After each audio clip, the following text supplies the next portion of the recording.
อเสียวเอาเมเซียวมาจังใดโพดเนาะหนีบ่ใส่ซื้อเรามาเป๊กเสยมีเงินซื้อเราแต่บ่มีเงินใส่หนีโอ้ยเมเซียวใจเย็นๆข่อยจะไปใส่อยู่แต่ว่าข่อยหาเงินยังบ่ทันได้แหมตอนนี้แหมใจเย็นๆนั่งก่อนค่อยเว้าค่อยจาเอามาเมื่อยแม่นอยู่บ่ล่ะแม่นอยู่ดอก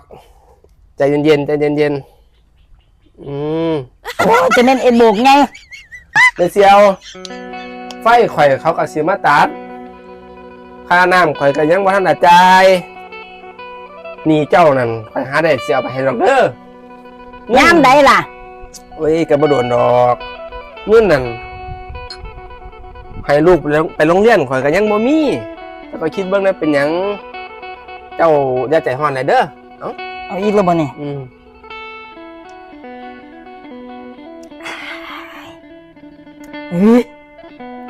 เอาพ่อเสียวจะเป็นหยังข่อยบ่ได้เป็นหยังบ่เป็นหยังดอกนี่นะก็ได้ข่อยยกให้บ่ต้องเอามาคืนดอกเอาเมเซียวคือดีแท้ดูกันเซี่ยวกันเนาะมีหยังก็ซอยเหลือกันนี่เก้าเจ้าว่าเอาบ่ข่อยสิจ่ายอยู่ดอกบ่เป็นหยังบ่เป็นหยังข่อยสิจ่ายอยู่บ่ต้องจ่ายข่อยดอกโอ้ยข่อยร้อนข่อยกลุ้มใจเมเซียวเอ้ยมื้ออื่นจะเสียเงินใส่ให้ลูกไปโรงเรียนไหมบ่มีเงินบ่ลูกไปโรงเรียนก็บ่มีเงินบาทนี้จ้าเสียเงินใส่ให้ลูกไปซื้อกินอยู่ข่อยก็พอหาได้อยู่เอาข่อยให้เอานี่ 3,000 ได้อยู่นี่ข่อยให้ข่อยตินี่ข่อยให้ยืมบ่ข่อยให้เลยเอาให้ลูกไปโรงเรียนขอบคุณหลายๆเด้อแม่เซียวเด้อ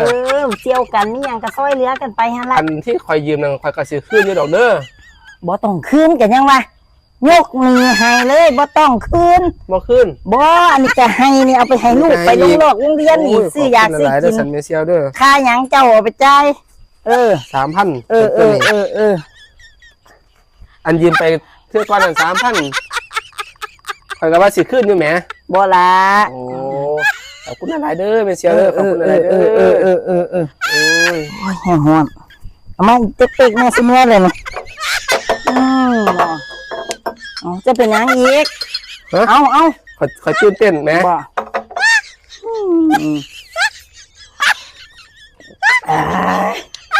เราเข้าปากความยากบ่มีดอกพ่อเจียวเอ้ยข่อยก็มีแต่เจ้านี่ล่ะซอยเหลือย่ำยากลำบากอะไรแม่เซียวนี่หยังก็ซอยเหลือกันข่อยเมื่อก่อนได้บัดนี้เด้อข่อยเมื่อก่อนแม่เซียวข่อยฮ้อนข่อยบ่ไหวแล้วข่อยเมื่อก่อนเด้อขอบคุณหลายๆแม่เซียวข่อยเมื่อแล้วเจ้าหน้าข่อยมาเล่นน้ำไหม